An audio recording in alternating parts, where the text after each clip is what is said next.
Assalamualaikum warahmatullahi wabarakatuh. Perkenalkan, nama saya Kamila Tirani, NPM saya 111818108, kelas 3 FA 1, Prodi S1 Farmasi Bakti Kencana University.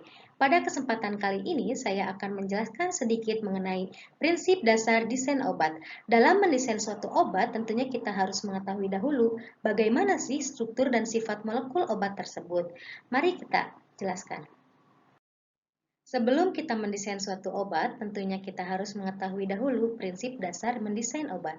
Prinsip dasar yang harus kita pahami yaitu setiap obat adalah molekul, namun tidak semua molekul adalah obat. Jadi, molekul seperti apa yang bisa dijadikan obat? Itulah pertanyaan dari materi kita kali ini. Bagaimana kita dapat mendesain atau menemukan molekul obat yang dapat bekerja pada suatu target kerja tertentu dengan posisi yang tepat sehingga menghasilkan respon biologis yang tepat untuk terapi suatu penyakit. Ini adalah outline materi kita kali ini. Yang pertama ada pendahuluan. Di pendahuluan kita akan mengetahui tahapan umum dalam desain suatu molekul obat. Nah, yang kedua ada Lipinski Rules of Five dan Drugs Like Molecule atau DLM.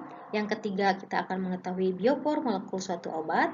Dan yang keempat adalah sifat-sifat molekul obat seperti sifat fisikokimia, sifat bentuk, sifat sterokimia, dan sifat elektroniknya. Ya, ini adalah pendahuluan ya. Di pendahuluan ini kita bisa melihat di sini ada contoh dari molekul obat ya. Ini dia contoh molekul obatnya. Molekul obat tersebut harus melewati banyak rintangan sebelum sampai pada molekul targetnya, untuk kemudian berinteraksi dan menghasilkan suatu respon yang sesuai. Oleh karena itu, ketika kita meminum obat, obat tersebut dapat bertemu dengan enzim maupun molekul-molekul lainnya, misalnya pada mulut. Molekul-molekul ini dapat berpotensi sebagai molekul target. Oleh karena itu, molekul obat perlu memiliki kemampuan untuk membedakan mana yang termasuk ke dalam molekul target dan mana yang bukan. Nah, oleh karena itu, molekul obat tersebut harus didesain sedemikian rupa agar sampai pada targetnya dan menghasilkan respon biologis yang diinginkan. Di samping ini, kita dapat melihat bagan atau proses dari obat ketika diminum sampai dia menghasilkan suatu efek terapeutik. Nah, proses ini dibagi menjadi 4. Yang pertama, ada pharmaceutical proses. Yang kedua, ada pharmacokinetic proses. Yang ketiga, ada pharmacodynamic proses. Dan yang keempat, ada therapeutic proses.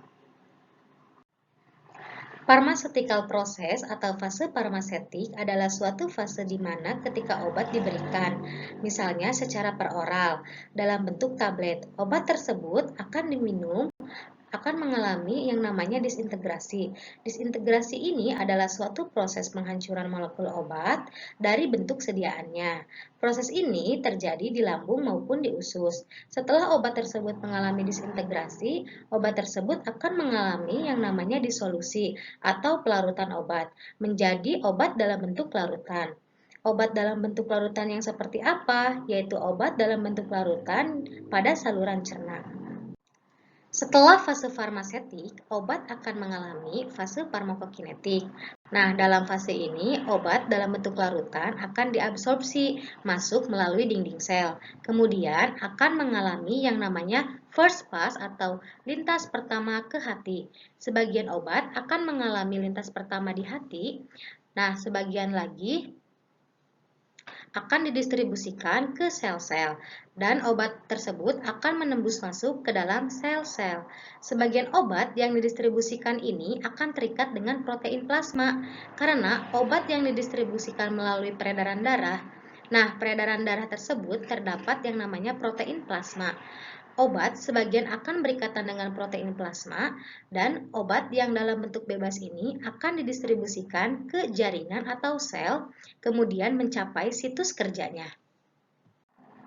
Sedangkan untuk obat yang berikatan atau diberikan secara intravena melalui pembuluh darah tidak akan mengalami yang namanya fase farmasetik, tetapi akan langsung masuk ke peredaran darah untuk didistribusikan sehingga tidak ada proses absorpsi dan obat ini tidak akan mengalami first pass atau lintas pertama melainkan langsung masuk ke dalam pembuluh darah. Sama seperti tadi, sebagian akan berikatan dengan protein plasma dan sebagian lainnya akan dalam bentuk bebas diteruskan ke target kerjanya. Setelah obat mencapai targetnya, obat akan mengalami fase farmakodinamik. Pada fase farmakodinamik ini, obat akan menghasilkan yang namanya efek farmakologis.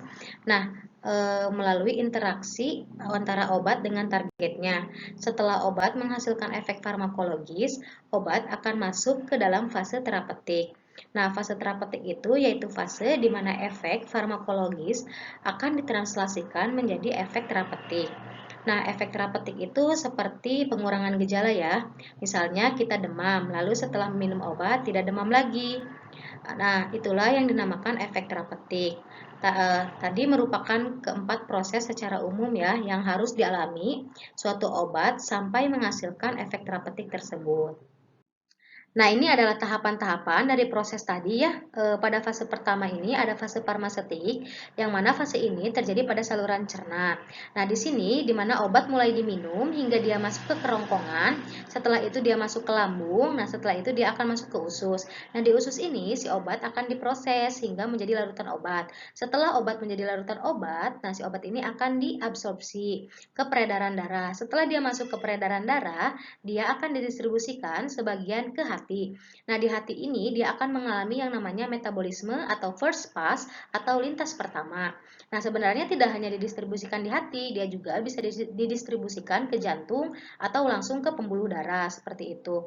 Nah, sebagian juga ada yang diekskresikan atau dibuang. Nah, fase-fase tadi atau tahapan-tahapan tadi itu mulai dari absorpsi, distribusi, metabolisme, dan ekskresi, dia termasuk ke dalam fase farmakokinetik. Nah, sebagian lagi ada yang masuk ke dalam fase farmakodinamik, di mana pada fase ini si obat akan bekerja pada organ targetnya. Misalkan di sini dicontohkan pada otak ya, seperti itu. Sebenarnya dia tidak hanya bekerja pada organ otak, dia juga dapat bekerja pada organ lainnya, tergantung target kerja obat tersebut. Nah, setelah dia masuk ke fase farmakodinamik, dia akan masuk ke fase terapeutik, yang mana si obat ini akan menghasilkan suatu respon biologis yang diinginkan. Nah, seperti yang sudah dijelaskan tadi ya mengenai fase yang dilalui oleh molekul obat, yang pertama itu ada fase farmasetik atau biofarmasi, di mana fase ini dimulai sejak obat diberikan secara peroral hingga obat siap untuk diabsorpsi. Pada tahapan ini meliputi disintegrasi yaitu pemecahan dari bentuk sediaannya dan disolusi yaitu molekul obat melarut pada cairan gastrointestinal. Yang kedua yaitu fase farmakokinetik. Fase ini disebut juga dengan fase kerja tubuh terhadap obat, meliputi absorpsi, distribusi, metabolisme, dan ekskresi, atau biasanya kita sebut dengan ADME. Yang ketiga ada fase farmakodinamik. Nah, molekul obat yang mencapai lingkungan mikro dari target kerjanya akan berinteraksi dengan molekul target. Molekul obat berikatan dengan target melalui ikatan intermolekuler. Nah, yang keempat ini ada fase terapeutik, yaitu ikatan antara obat dan target dapat menghasilkan efek terapi yang diinginkan. Molekul obat dapat berinteraksi dengan targetnya melalui ikatan intermolekuler atau intermolekuler bonds. Apa itu ikatan intermolekuler? Ikatan intermolekuler adalah ikatan yang terbentuk antara dua molekul yang berbeda, misalnya antara molekul obat dengan targetnya. Ikatan ini dapat berupa ikatan ionik, hidrogen, van der Waals, dan interaksi dipol-dipol. Nah, yang pertama ini mari kita bahas mengenai ikatan ionik atau ionic bonds. Ikatan ionik adalah ikatan yang terbentuk antara ion positif dengan ion negatif. Nah, ikatan ini merupakan ikatan intermolekuler yang paling kuat di antara ikatan yang lainnya karena dia memiliki kekuatan sebesar 20 sampai 40 kJ per mol. Kekuatan interaksinya ini sangat dipengaruhi oleh jarak antara ion yang berikatan dengan lingkungan mikro tempat terjadinya ikatan. Nah, misalnya ikatan ini lebih kuat pada lingkungan yang hidrofobik dibandingkan pada lingkungan yang hidrofilik. Hidrofobik itu adalah lingkungan yang nonpolar ya. Nah, sedangkan hidrofilik itu lingkungan yang polar. Seperti itu. Nah, ini adalah contoh dari ikatan ionik Yang mana ikatan ionik ini, contoh yang di sini itu adalah molekul obat. Nah, molekul obat ini berasal dari asam karboksilat awalnya, yaitu COOH. Yang mana H di sini itu yang berikatan dengan O akan mengalami ionisasi. Nah, sehingga dia terlepas dengan si O-nya ini. Nah, karena terlepas, dia akan menghasilkan COO- atau ion negatif di sini. Nah, pada wilayah target obat atau ya wilayah target obat, nah dia juga memiliki yang namanya ion. Nah, di sini itu yang memungkinkan adanya NH2. Nah, NH2 ini akan menarik atau berikatan dengan NH+, sehingga menghasilkan NH3+. Nah, ketika ion negatif ini bertemu dengan NH3+ ini, mereka akan saling berikatan. Nah, mereka ini akan membentuk ikatan ionik tadi. Nah, ingat lagi jika ikatan ionik itu dipengaruhi oleh jarak. Jika jaraknya semakin dekat, maka ikatan ini akan semakin kuat. Nah, kebalikannya jika jarak mereka ini semakin jauh, maka ikatan ionik pun akan semakin lemah. Seperti itu. Nah, ini ada contoh lain sama saja ya seperti yang sebelumnya dijelaskan. Hanya berbedanya ini obat berikatan dengan NH3+, sedangkan target berikatan dengan COO-. Nah, sebenarnya sama saja gitu ya. Yang penting ikatan ionik ini harus ada COO- dengan NH3+. Kebanyakan seperti itu. Nah, yang kedua ini ada ikatan hidrogen atau hidrogen bond. Ikatan hidrogen ini dapat terbentuk di antara heteroatom. Heteroatom ini adalah suatu senyawa organik yang memiliki atom selain C dan H, misalnya O, N, S, dan P, yang kaya elektron atau disebut juga dengan elektronegatif, yang berperan sebagai hidrogen bond akseptor atau HBA, dan atom hidrogen yang miskin elektron yang berperan sebagai hidrogen bond donor atau HBD. Gugus fungsi yang berpotensi berperan sebagai HBD maupun HBA, jadi bisa bertukar gitu ya, yang tadinya HBD bisa menjadi HBA, terus yang tadinya HBA bisa menjadi HBD, disebut memiliki karakteristik sebagai hidrogen flip-flop. Nah, ikatan hidrogen ini pada dasarnya adalah ikatan ionik yang lemah. Nah, di sini ada contoh dari ikatan hidrogen ya, yang mana ROR ini merupakan gugus eter. Nah, si O ini memiliki elektron yang banyak gitu ya, elektron negatif yang banyak dan kaya akan elektron seperti itu. Nah, sedangkan si H ini dia berikatan dengan Rx yang mana X ini biasanya adalah halogen. Nah, selain halogen bisa juga dia diganti dengan heteroatom. Bisa O, N, S, dan P. Misalkan kita ganti dengan ROH. Nah, ketika si O di sini di si RO ini kaya akan elektron tadi ya, si H ini akan sangat miskin elektron. Nah, ketika dia miskin akan elektron, dia akan mencari atau ingin berikatan dengan yang kaya elektron. Nah, oleh karena itu dia akan berikatan dengan si O pada gugus eter ini sehingga membentuk suatu ikatan hidrogen. Nah, setelah membentuk ikatan hidrogen, dia akan berikatan seperti itu ya. Nah, ini juga ada contoh lainnya gitu ya dari ikatan hidrogen. Ternyata yang kaya elektron itu tidak hanya O saja, melainkan N juga bisa gitu ya. Di sini N akan berikatan dengan H, yang mana H ini berikatan lagi dengan Rx, yang mana tadi X ini bisa diganti biasanya kan atom biasanya juga kan halogen ya biasanya. Nah, ini bisa diganti jadi O, N, S, atau P. Kita misalkan lagi tadi diganti dengan ROH.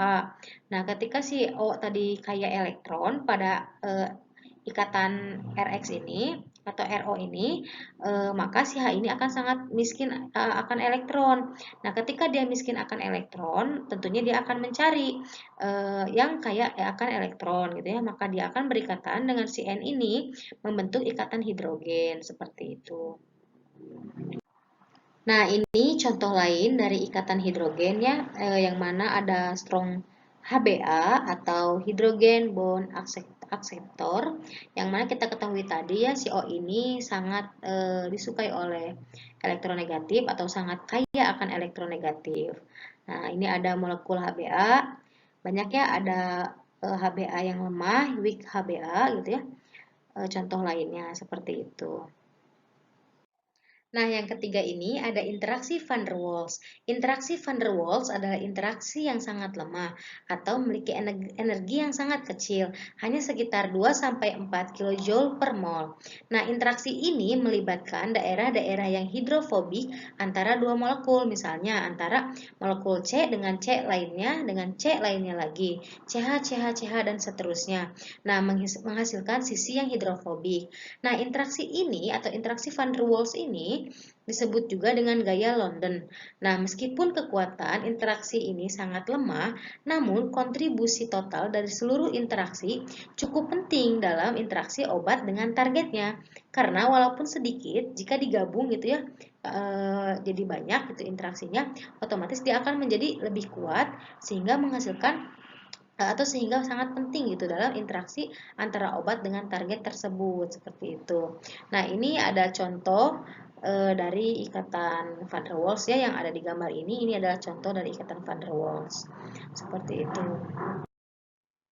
Nah, yang keempat ini ada interaksi dipol-dipol dan ion dipol.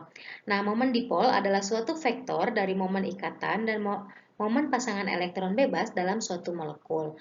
Momen dipol pada beberapa molekul bersifat permanen seperti pada keton. Nah, seperti pada gambar di bawah gitu ya, keton yang O rangkap 2. Nah, akibatnya adanya perbedaan elektronegativitas. Nah, di sini ada contoh dari momen dipol yaitu C elektropositif dan O elektronegatif. Ketika pergerakan elektronnya mengarah ke O akan menghasilkan yang namanya momen dipol tadi. Nah, jika momen dipol ini dari suatu obat mengarah ke sana dan momen dipol suatu obat tersebut mengarah ke bawah ini seperti tanda panah di bawah ini, maka dia akan menghasilkan interaksi dipol-dipol. Nah, contohnya itu seperti yang di samping. Nah, ini adalah interaksi dipol-dipol. Ini adalah interaksi ion dipol. Ion dipol terbentuk karena adanya momen dipol. Dia akan melepas ikatannya sehingga membentuk suatu ion. Sementara C dan O di sini tidak akan melepas ikatannya karena elektronnya ini akan berkumpul di O karena arah momen dipolnya tidak sampai memutuskan ikatan. Nah, jika seperti ini ada ion yang bertemu dengan dipol, maka mereka akan membentuk suatu interaksi ion dan dipol. Nah, ketika si target ionnya ini adalah COO-, maka yang berinteraksinya itu adalah C-nya karena C-nya adalah elektropositif. Sementara COO- itu adalah elektronegatif. Nah, ketika si positif ini bertemunya akan memilih yang si positif, si negatif ini tidak akan berikatan dengan yang O karena yang O ini merupakan ikatan yang sama-sama negatif dengan si ion O ini. Nah, di sebelah berbeda lagi dengan di sebelahnya gitu ya. Pada targetnya ini yang positif itu adalah targetnya, sementara dipolnya itu dia memiliki ion negatif. Ketika ion positif tentunya akan memilih yang negatif, sehingga yang berikatannya si NH3 plus ini akan berikatan dengan si O elektronegatif, bukan dengan C elektropositif, seperti itu. Nah, selanjutnya kita akan membahas mengenai struktur dan sifat molekul obat. Nah, bagaimana jika kita ingin mendesain suatu molekul obat? Prinsipnya, obat harus dirancang sedemikian rupa supaya dia dapat bertemu dengan targetnya dan bisa berinteraksi dengan cocok. Nah, interaksinya ini dapat melalui ikatan intermolekuler yang sudah kita jelaskan sebelumnya. Nah, di sini ada contohnya gitu ya. Di sini ada drugs. Drugs ini harus didesain sedemikian rupa agar dia bisa cocok dengan targetnya. Nah, ketika bentuknya sudah cocok, maka mereka dapat melakukan interaksi gitu ya, dapat berinteraksi. Misalkan di sini terjadi ikatan ionik interaksinya, ini bisa terjadi ikatan hidrogen atau interaksi van der Waals seperti itu. Nah, ketika sudah cocok dan berikatan si obat dengan si target ini, mereka akan menghasilkan respon biologis yang diinginkan tadi. Nah, molekul obat yang seperti apa sih yang cocok gitu ya sebagai obat gitu ya. Molekul obat ini sebenarnya atau DLM adalah molekul-molekul yang menyerupai obat harus memiliki sifat-sifat di bawah ini. Tapi sebelumnya ingat kembali, setiap obat adalah molekul, namun tidak semua molekul adalah obat.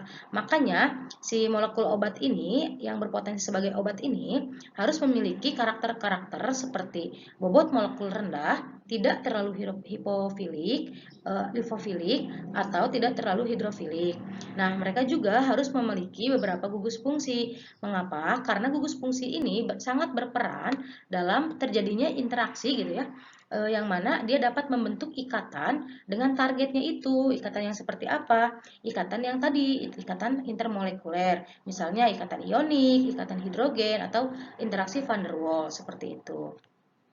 Nah, selain selain si obat ini, molekul obat ini, tentunya kita juga harus mengetahui bagaimana sifat dari atau kriteria dari molekul targetnya. Nah, setiap reseptor adalah makromolekul, tetapi tidak semua makromolekul adalah reseptor seperti itu. Nah, sifatnya itu biasanya makromolekul ini berupa protein biasanya, tetapi tidak selalu protein ya. Terus mengarah pada respon biologis atau dapat menghasilkan suatu respon biologis. Nah, dan yang paling terpenting adalah dia tidak menyebabkan keracunan atau toksik seperti itu. Nah, selanjutnya kita akan membahas mengenai Lipinski Rules of Five. Nah, ini masih ada hubungannya dengan yang kita bahas tadi ya, yang drugs-like molecule ini. Nah, si Lipinski ini melakukan suatu penelitian atau survei mengenai molekul-molekul obat yang beredar di pasaran pada tahun 1997. Maka si Lipinski ini mengeluarkan suatu aturan atau aturan 5 dari Lipinski. Aturan ini digunakan untuk mengevaluasi molekul-molekul yang berpotensi sebagai drugs likeness atau drugs like molecule atau DLM tadi. RO5 ini ada berlaku untuk obat yang diberikan secara oral. Nah, drug likeness adalah suatu konsep kualitatif yang digunakan dalam mendesain obat tentang bagaimana suatu molekul yang menyerupai obat dapat bertanggung jawab terhadap faktor-faktor bioavailabilitas. Nah, bagaimana sih menurut si Lipinski ini kriteria yang harus dimiliki oleh molekul obat? Yang pertama ini si molekul obat ini harus memiliki BM yang kurang dari 500. Apa itu BM? BM itu adalah bobot molekul ya.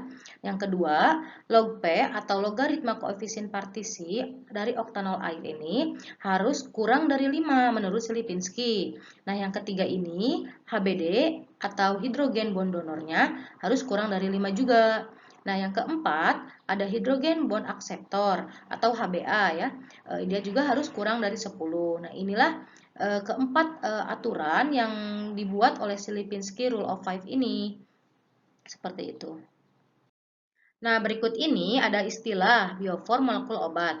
Bioform molekul obat adalah setiap molekul obat yang terdiri dari gugus-gugus fungsi yang berperan dalam menentukan geometri molekul yang memungkinkan molekul obat tersebut dapat berinteraksi dengan targetnya pada fase farmakodinamik.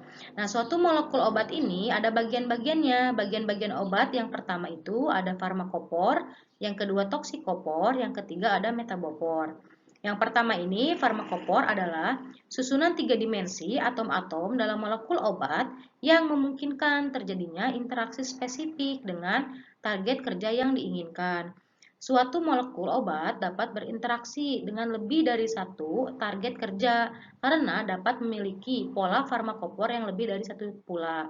Jadi si molekul obat ini dapat bekerja lebih dari satu target kerja gitu ya. Kenapa? Karena tadi itu dia memiliki pola farmakopor yang lebih dari satu juga, sehingga memungkinkan dapat bekerja pada banyak target seperti itu. Yang kedua ada toksikopor. Toksikopor adalah susunan 3 dimensi dalam molekul obat yang bertanggung jawab pada terjadinya interaksi yang tidak diinginkan menyebabkan adanya efek toksik. Nah, sementara tadi ada farmakopor itu adalah efek yang diinginkan ya, efek farmakologis karena dia bisa menghasilkan efek farmakologis, sementara toksikopor ini adalah efek yang tidak diinginkan karena dia dapat menyebabkan toksisitas tadi ya. Obat yang memiliki toksisitas ganda memungkinkan memiliki pola toksikopor yang lebih dari satu juga. Nah, yang ketiga ada metabopor. Metabopor adalah susunan tiga dimensi atom-atom molekul obat yang bertanggung jawab pada terjadinya metabolisme molekul obat tersebut. Jadi, si molekul obat ini perlu dimetabolisme. Kenapa? Karena si metabolisme ini untuk mengubah bahan bisa lebih mudah untuk dikeluarkan gitu ya. Ketika si molekul obat ini tidak sulit dikeluarkan, maka dia akan mengendap pada jaringan tubuh kita sehingga dapat berakibat toksik tadi ya. Makanya si metabopor ini sangat penting gitu ya, ada pada molekul obat. Karena kalau molekul obat ini juga terlalu mudah untuk dimetabolisme, itu tidak baik juga karena sebelum dia memberikan efek farmakologis gitu ya, efek yang diinginkan, dia sudah terbuang terlebih dahulu gitu ya. Jadi harus balance gitu ya. Tidak terlalu sulit dan tidak terlalu mudah juga untuk dimetabolisme seperti itu. Nah, selanjutnya ini masih berhubungan ya dengan yang tadi gitu ya. Molekul obat ini ada bagian-bagiannya. Misalkan seperti ini ya, yang di atas nih molekul ini terdiri dari bioactive phase dan molekul BG. Nah, bioactive phase ini merupakan bagian dari suatu molekul obat yang berinteraksi dengan targetnya, dengan si molekul target ini ya yang di sebelahnya.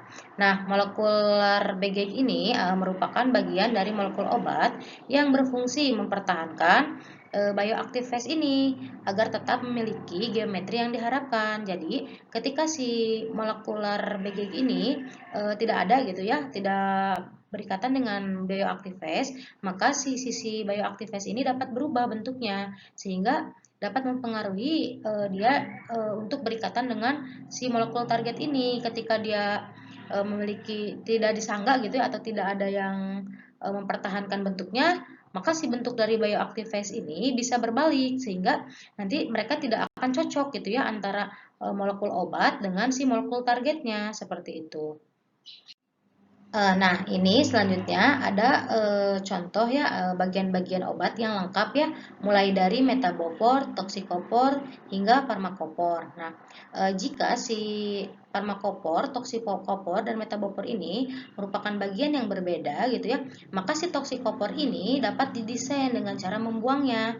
Nah, tetapi jika dia saling bertumpang tindih gitu ya atau overlap, maka obat dapat didesain dengan menggantikan si farmakopor ini dengan bioisosternya, yaitu bioisester adalah gugus yang ekuivalennya secara biologis gitu ya.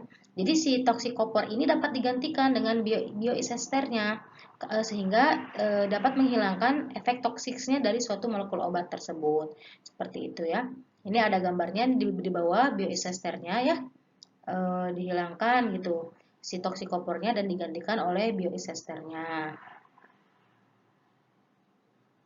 Nah, ini dari contoh bioisoster ya. Contohnya yang termasuk ke dalam bioisoster klasik itu adalah ini ya, yang ada di gambar. Nah, bioisoster klasik adalah gugus-gugus fungsi yang memiliki konfigurasi elektron valensi yang sama. Jadi memiliki nilai elektron valensinya itu sama gitu ya. Yang pertama itu ada monovalen atom groups, ada bivalen atom groups, yang ketiga ada trivalen atom, dan yang keempat ada tetravalen atom. Nah, jika dalam suatu molekul obat gitu ya atau ada gugus OH misalkan ya. Gugus OH ini contohnya yang monovalen gitu. Misalnya dia bersifat atau dapat bersifat sebagai toksikopor, maka si OH ini dapat digantikan dengan SH atau BR atau I misalkan ya. Tetapi bioisoster yang dipilih ini harus yang menghasilkan efek toksik yang paling rendah untuk meminimalisir gitu ya efek toksik yang besar, maka dia digantikan dengan bioisoster lainnya seperti itu. Nah, ini contoh selanjutnya ya yang termasuk ke dalam bioisester non-klasik. Kalau tadi kan kita sudah bahas bioisester yang klasik, sekarang bioisester yang non-klasik. Nah, bioisester non-klasik ini adalah gugus-gugus fungsi yang konfigurasi elektron valensinya tidak sama. Kalau tadi kan bioisester klasik kan elektron valensinya sama ya, sedangkan yang non-klasik ini memiliki elektron valensinya tidak sama. Nah, namun tetapi dia tetap menghasilkan efek farmakologis yang sama seperti itu. Contohnya di sini ada tetrazol dapat menggantikan karboksilat karena banyak sistem biologis yang tidak dapat membedakan keduanya meskipun secara struktur memang berbeda gitu ya, sangat berbeda. Tetapi dia memiliki tadi gitu ya, kemampuan untuk menghasilkan efek farmakologis yang sama, maka dia dapat dijadikan sebagai bioisoster seperti itu. Nah, ini ada contoh-contoh di gambar ini ya, contoh-contoh dari bioisoster non klasik. Misalkan ada fungsional group replacement kayak gitu ya. Mulai dari halogen, karbonyl group, carboxyl add group kayak gitu ya, dan seterusnya. Nah, ini juga masih termasuk contoh ke dalam bioisoster tadi ya. Bisa dilihat gitu. Baik, selanjutnya kita akan membahas mengenai sifat-sifat molekul obat. Jadi, sifat-sifat seperti apa saja gitu ya yang harus dimiliki oleh molekul obat tersebut. Nah, selanjutnya di sini ada sifat-sifat dari molekul obat gitu ya. Sifat-sifat yang harus kita ketahui. Yang pertama itu adalah sifat fisikokimia atau physicochemical properties, yang mana sifat ini sangat menentukan pada fase farmasetik dan farmakokinetik. Karena sifat ini merefleksikan karakteristik kelarutan molekul obat baik dalam fase air maupun pada fase lemak dan menentukan kemampuan obat untuk melintasi berbagai rintangan hingga sampai pada target kerjanya. Yang kedua ini ada sifat bentuk atau shape properties. Sifat bentuk ini meliputi geometrik, konformasional, topologikal, dan sterik. Yang ketiga, ada sifat elektronik. Nah, struktur elektronik molekul obat sangat menentukan terjadinya berbagai bentuk interaksi molekuler seperti molekul obat dengan targetnya, yaitu ikatan ionik, hidrogen, van der Waals, dipol-dipol, seperti itu. Nah, yang keempat ada sifat sterokimia, yang mana berbagai molekul obat menunjukkan spesifitasnya yang sangat tinggi terhadap sifat sterokimia tertentu seperti optik maupun geometrik. Nah, di sini ada sifat fisikokimia. Yang pertama itu ya, molekul air memainkan peran sangat penting pada sifat-sifat molekul obat karena air mempengaruhi sifat fisikokimia molekul obat dan konformasi molekul target. Nah, salah satu dari sifat fisikokimia ini adalah sifat kelarutan. Sebagian besar komponen makhluk hidup dalam air, hampir seluruh reaksi biokimia berlangsung dalam media air, sehingga kelarutan molekul obat dalam air ini sangat penting gitu ya. Nah, yang selanjutnya ada koefisien partisi. Koefisien partisi ini didefinisikan sebagai konstanta equilibrium antara obat yang terlarut pada fase lipid dan dalam fase air. Oktanol dipilih sebagai representasi lipid sehingga koefisien partisi ini dinyatakan sebagai koefisien partisi oktanol air. Nah, yang mana jika log P ini lebih dari 0 berarti dia termasuk ke dalam fase lipid atau lipid phase. Nah, yang kedua ini ada jika si log P-nya ini kurang dari 0 maka dia termasuk ke dalam fase air atau water phase seperti itu. Nah, di sini ada rumusnya ya, mencari log P. Nah, ketika kita mencari log P suatu zat A misalkan ya sama dengan log dari konsentrasi A oktanol per konsentrasi air seperti itu. Nah, jadi ada suatu bahan gitu ya dimasukkan ke dalam oktanol dan air. Maka akan ada dua fase karena fase oktanol dan fase air ini tidak akan bersatu atau tidak akan bercampur. Maka suatu zat ini sebagian masuk ke fase oktanol dan sebagian lagi masuk ke fase air. Kemudian dia harus dihitung gitu ya kadarnya. Yang masuk ke fase air oktanol air berapa gitu ya, yang masuk ke fase oktanol berapa gitu. Dengan rumus ini, dengan rumus yang di bawah ini yang dijelaskan tadi. Nah, sehingga akan didapatkan nanti suatu nilai log P dari zat A ini. Seperti itu. Nah, seperti yang sudah kita bahas tadi ya, mengapa suatu molekul obat itu tidak boleh terlalu lipofil dan tidak boleh terlalu hidrofil. Karena dapat menyebabkan sukar larut dalam media air, seperti pada cairan gastrointestinal dan darah. Mengapa? Karena suatu molekul obat pasti yang namanya melalui cairan gastrointestinal dan darah gitu ya. Maka kalau dia terlalu lipofil, dia akan sukar larut gitu ya, akan terikat kuat pada protein plasma sehingga konsentrasi obat dalam keadaan bebas yang akan mencapai target kerja menjadi terlalu kecil. Nah, jika terlalu kecil otomatis dia tidak akan menghasilkan efek biologis yang diinginkan gitu ya. Obat akan didistribusikan atau terdistribusikan pada lipid bilayer atau bilayer lipid dan menyebabkan tidak mampu mencapai inti sel. Karena lipid ini kan lemak ya, dia nonpolar. Nah, lipofil ini juga nonpolar gitu ya. Maka mereka akan saling berikatan gitu. Maka menyebabkan tidak tercapainya atau tidak mampu mencapai inti sel seperti itu. Nah, molekul obat juga tidak boleh terlalu hidrofil karena dapat menyebabkan molekul obat tersebut sulit untuk diabsorpsi atau diserap dan tidak mampu menembus membran sel karena dia terlalu hidrofil tadi ya. Nah, yang kedua ini ada sifat bentuk atau shape properties, yang mana sifat bentuk ini dapat berupa konformasional isomerism atau topological, geometrik, dan sterik. Yang mana konformasional isomerism atau isomerisme konformasional sangat menentukan bentuk dari suatu molekul obat. Isomerisme ini terbentuk karena adanya atom-atom yang dapat berotasi bebas di sekitar ikatan kimianya. Molekul yang fleksibel akan berada dalam berbagai bentuk konformasi yang berbeda pula. Nah, yang selanjutnya ada topologikal, yaitu suatu model yang digunakan untuk menjelaskan bagaimana fungsi gelombang atom-atom yang sangat halus saling bersesuaian untuk satu sama lainnya. Yang ketiga, ini ada geometri, yaitu susunan tiga dimensi atom-atom yang menyusun suatu molekul. Sifat geometrik molekul meliputi panjang ikatan, sudut torsi, dan parameter geometrik lain yang menentukan posisi atom dalam molekul. Yang keempat, ini ada sterik. Sterik yaitu efek sterik biasanya sangat mempengaruhi interaksi molekul obat dengan targetnya. Substituen dari molekul obat ini yang terlalu besar dan bulky dapat menyebabkan terhalangnya interaksi antara obat dengan target. Nah, di sini kita bisa melihat contoh dari isomerisme konformasional.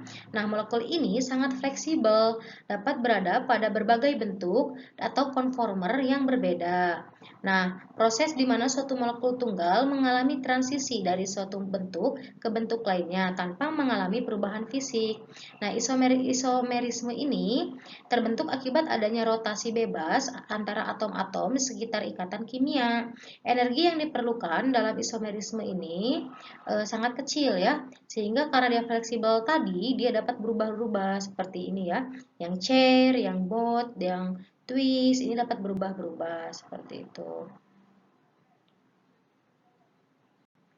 Nah, selanjutnya yang ketiga ini ada sifat stereokimia, yaitu molekul obat pada umumnya harus berinteraksi dengan target yang bersifat isomer aktif seperti protein, polinukleotida, dan glikoprotein. Hal ini berarti akan ada interaksi yang berbeda yang dihasilkan oleh isomer optik yang berbeda pula. Nah, komplementaritas antara obat asimetrik dengan target asimetrik sering menjadi kriteria aktivitas obat. Nah, yang pertama itu yang kita ambil contoh dari isomer stereokimia itu ada isomer optik ya.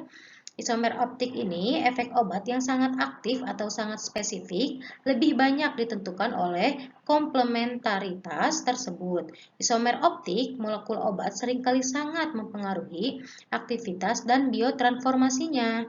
Nah, sedangkan yang kedua ini ada isomer geometrik, yaitu isomer cis atau trans.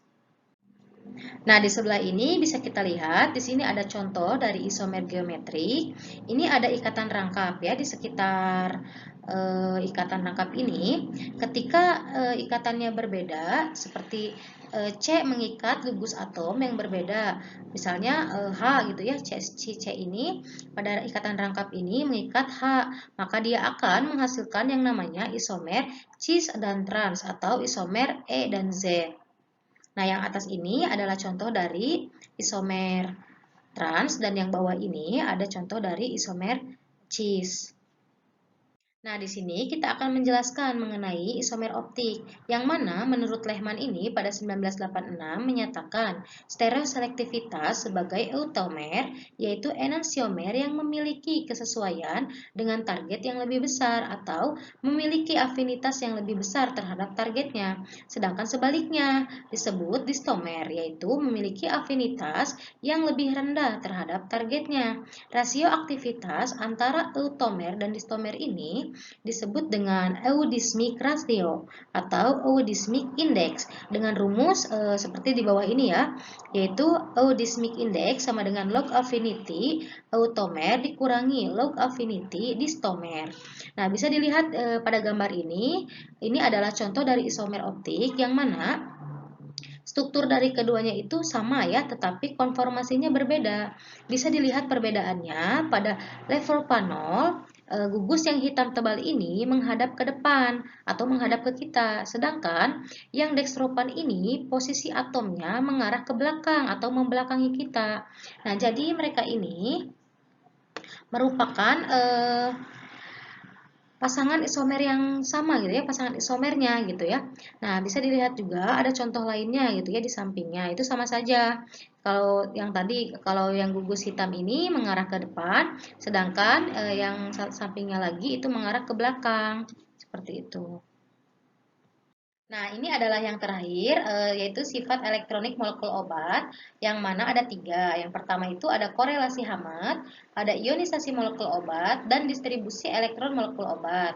Nah, yang pertama, korelasi Hammett adalah salah satu metode untuk menghitung sifat-sifat elektronik molekul. Korelasi ini menghitung secara kuantitatif antara reaktivitas kimia dan substituen pendonor atau pengakseptor elektron. Nah, sedangkan ionisasi molekul ini adalah sifat elektronik molekul yang krusial, yang mana pKa sangat menentukan aktivitas obat karena mempengaruhi absorpsi dan kemampuan molekul obat menembus suatu membran sel. Molekul obat dapat menembus membran dalam bentuk terion gitu ya, tapi bekerja dalam bentuk ionnya jika ionisasi memungkinkan terjadi. Jadi nilai pKa itu antara 6 sampai 8 pada molekul obat dianggap merupakan nilai yang paling menguntungkan. Karena kenapa? Karena molekul obat ini akan berada pada dua spesies atau terion dan tak terion. Selanjutnya ini ada distribusi elektron molekul obat. Distribusi elektron dalam suatu molekul dapat ditentukan dengan metode eksperimental seperti pengukuran momen dipol, metode NMR atau fraksi sinar X dan elektron density maps atau yang hanya digunakan pada molekul padat saja. Nah, metode Ono eksperimental yang dapat digunakan yaitu kalkulasi mekanik kuantum molekul. Nah, homo ini dapat menentukan kapasitas donor elektron, sedangkan LUMO menentukan kapasitas akseptor elektron dan reaksi transfer suatu muatan. Homo dan LUMO juga dapat menentukan sifat oksidasi dan reduksi dari suatu molekul. Ya, alhamdulillah kita sudah di akhir pembahasan pada materi kali ini. Saya mengucapkan banyak-banyak terima kasih atas perhatiannya dan saya mohon maaf sekali bila selama saya menjelaskan materi ini mungkin ada kata-kata yang kurang dipahami atau kata-kata yang salah, saya mohon dimaafkan. Terima kasih banyak. Wassalamualaikum warahmatullahi wabarakatuh.